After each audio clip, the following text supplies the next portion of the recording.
So I'm very excited today to introduce Patty Beach. Patty is a friend of mine and just released a new book called The Art of Alignment. She has been a leadership coach for many years, worked with executives, worked on team building, and we are excited to hear what Patty has to say today and tell us about her new book that you just launched. So thank you so much, Patty, for being here. I'm going to go ahead and turn the meeting over to you, and you can tell us a little bit more about who you are and how we can have better teams and really focus on that for our investment. Yeah, thanks so much for that introduction and also helping us all understand what Keiretsu is really about. I love it that you've got this theme of communication and teams. It's really so vital to any successful enterprise, and to have that at heart and center of what you all do in helping your investors connect to that is just wonderful to see. So I'm hoping that I can give you all a few practical tools to help you work more engage and be more inclusive in all the decisions made in the organizations that you invest in, so you can really unleash the talents of all players involved. So I'm going to share my screen here and share some gems from my business and from the book I just published. My business is LeadershipSmarts. I have been doing executive coaching and leadership development for over 30 years. Most of the organizations that I work with are larger organizations, but I've actually sort of been Switzerland in that I've worked in almost every industry. I've worked in energy industry, I worked in communications and journalism, I worked in the funeral industry, I worked in healthcare, telecom, et cetera. So I've really been around the block with a lot of leaders, some of them CEOs and the senior C-suite, all the way down to the people that are working at the shop floor. In addition to being the founder of LeadershipSmarts, I'm also managing partner of Founder Advisors.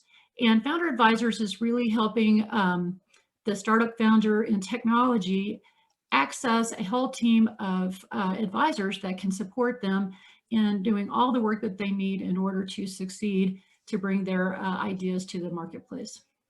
So what I'd like to say about LeadershipSmarts is their mission is really to create best practices that help leaders build a better world in a better way.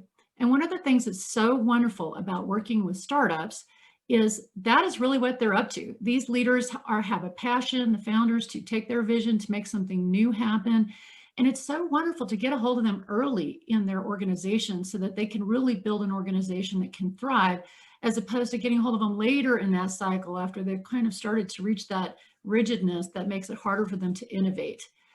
So in Founder Advisors, we provide that advisory team as a service, and all of our advisors speak alignment. So we believe that alignment is one of those tools that will help our leaders succeed in building a better world in a better way in their organizations. So what is alignment? So here's my book, The Art of Alignment. I detail in this book a lot of information about alignment, but very simply, alignment is being able to get people together to get on the same page and to take action together. But I also like to describe it the way that Bob Anderson describes it. So Bob Anderson is a very well-known leadership guru, and I sent my book to him and asked him would he please read it and write a blurb about it. And this is what he wrote. He says, alignment is that unspoken promise of leadership, that you will create a truth-telling culture where all voices are heard. When we do that, we also engage in co-creative exploration on topics that matter, such that we row together and amplify each other's contribution. So I really love that visual, the idea that when we all come together, and especially in a startup where you've got the idea oftentimes is in the head of the founders, and it needs to get all the way down into the shoes of all the people that work for them. How do we really do that? And what Bob says is that when we create alignment, that's the promise that gets the best ideas implemented. What I'd like to say is that it's also the promise that bad ideas will get eliminated, which is so important in startups, because oftentimes you see that some of the founders may be chasing after an idea that doesn't necessarily get them where they need to go, and they have to pivot too often, and it takes too long. So ideally, we are getting those best ideas implemented, and we're getting the ideas that are not as sound moved off the table sooner. So alignment is really important in startups. I mean, basically it's important in everything. It's important, like as a mom trying to get my kids to do chores. It's important to plan where my siblings are going to go on vacation, et cetera. But in startups, it's really vital that we have alignment between the investors and the founders, all the team members of the organization, the vendors that we bring in, the partners, the clients.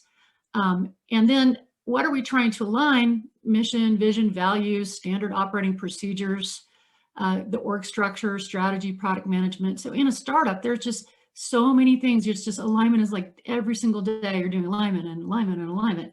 So it is one of those things that if you don't get good at it fast as a leader, it will definitely slow your organization down. So when people are trying to work, leaders in organizations are trying to work inclusively, oftentimes trying to cultivate alignment by engaging people and getting everyone involved in it can feel like this, just herding cats. You're trying to make stuff happen, bring everybody in a room, hard to please everybody, and you just feel like you go round and round the tree. What we often see is leaders that aren't very good at it do end up with a lot of conversations about things, but never get to closure. And so there's some confusion on what we're doing next, and people who are hitting different time windows just start moving forward. And the next thing you know, you have misalignment in your organization. What we really want to do is we want to change that into more of this feeling like of driving a Tesla, with no hands, like all the wheels are aligned. It doesn't take effort. I mean, this is really the promise of being an entrepreneur, that I could create this organization that would actually be able to glide forward on its own. And that's when we know we have alignment. When we don't feel that drag that you can often see in teams, where we may equally know, yeah, that's the hill we're going to take, but you think you're going to do it this way, and I think I'm going to do it that way, and we're pulling against each other.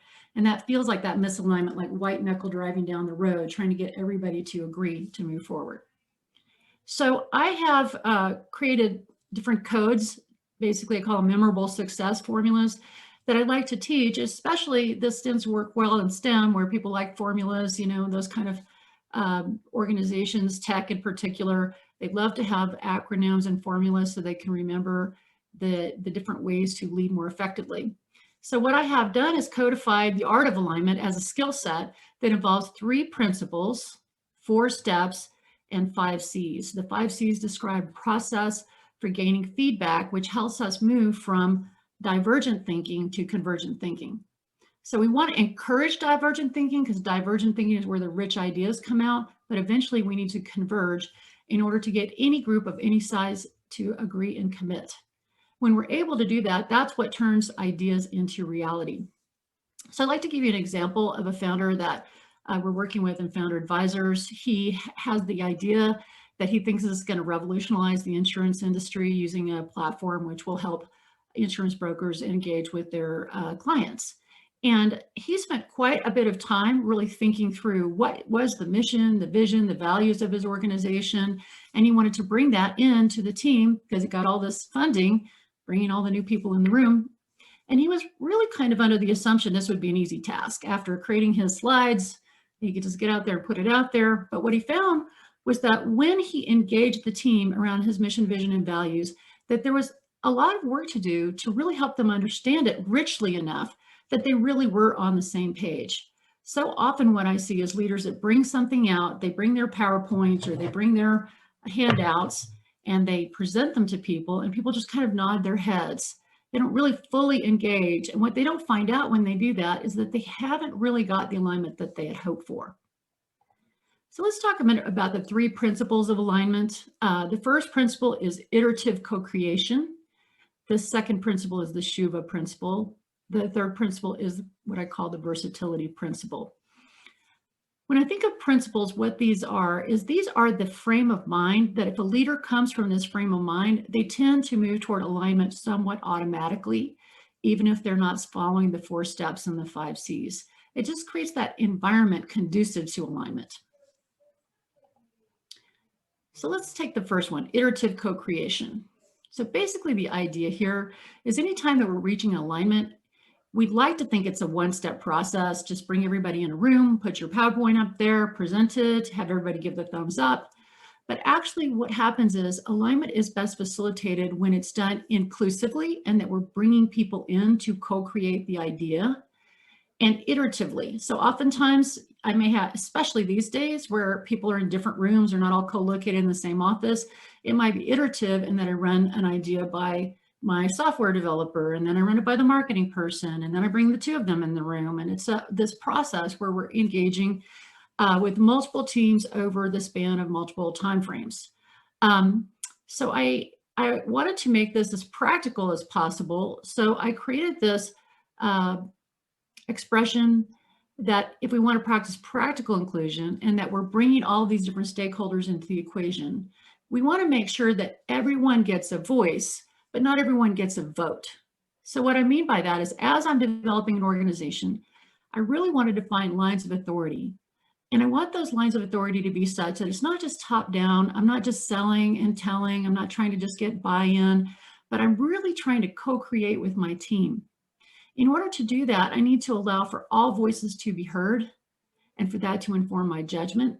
But in the end, as the founder of the organization or the primary investor, I may reserve for myself the veto power or the vote power in order to make the decision.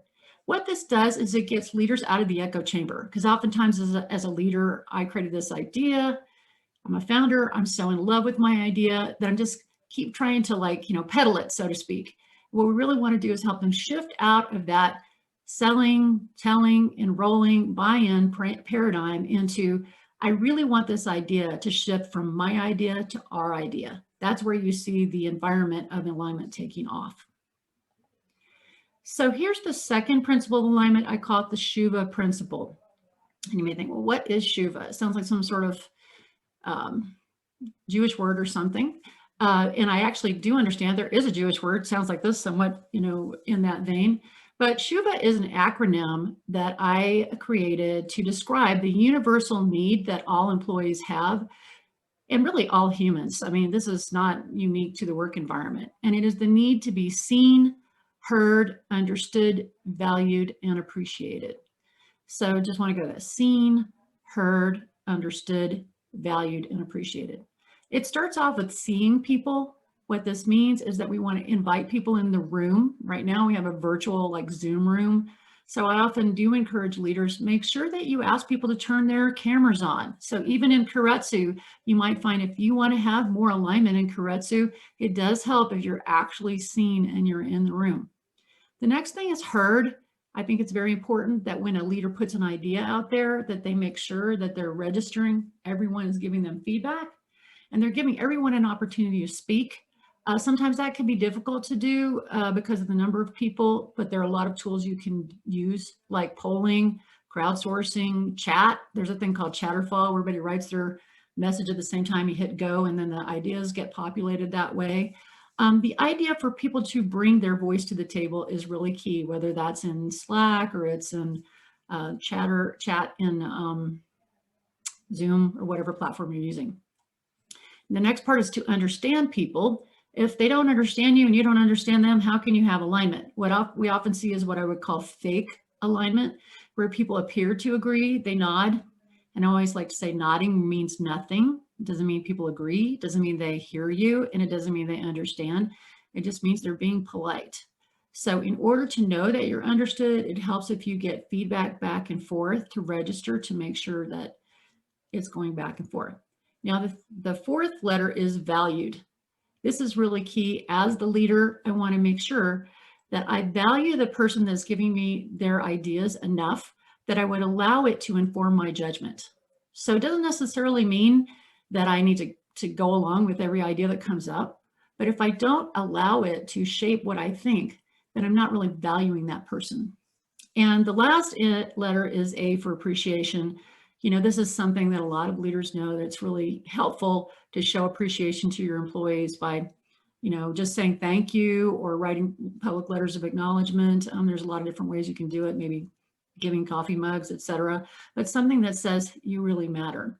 So when we practice Shuva, if you think of it as a verb, like I Shuva my team Shuvas me, we create psychological safety needed to reach alignment. If I don't understand you and I don't value you, how can we really align? So Shuva is the path to alignment. Now, I just want to be really careful to explain that even when we give and receive Shuva, it doesn't mean we have to agree on everything. So as the leader, when I reserve my vote, when I allow you to give your voice, I always want to give you Shuva, even if you said something that disappoints me. For example, I may be disappointed that we've had a conversation, we have not reached alignment, we're misaligned. But if I shut that down, what good does that do? Because the misalignment is there, whether I'm allowing it to come forward or not. And when we have Shuva, then that degree of alignment and misalignment can be revealed so we can deal with it proactively. So now I want to talk about the versatility principle. This is the idea that as a leader, when I have healthy deliberation on topics, I want to balance both the masculine and the feminine aspects of that conversation. What that means is that I'm balancing those opposite energies that we have. So for example, oftentimes in a business environment, we want to keep everything objective, factual, evidence-based, and the answer is yes, we do want that. Meanwhile, we don't want to shut down people's feelings, their doubts, their reservations, their concerns. We want to enhance them so that when we come to a conclusion about something, not only do we know it's good in our heads, we feel it's good, because that's where we get the most, gut-centered movement toward what we're trying to create. The other thing is being able to pay attention to the individual side of our teaming and the collective needs. Some people say there's no I in team. I disagree. Every person matters, and being able to help everyone meet their individual needs while also taking care of the collective is really key. But basically, in the end, when we operate in this versatile way, where we're balancing masculine and feminine energy, regardless of our gender or a gender identity, what we find is the solutions, not only do we think they are good, we feel they're good. And that's where you get the greatest momentum.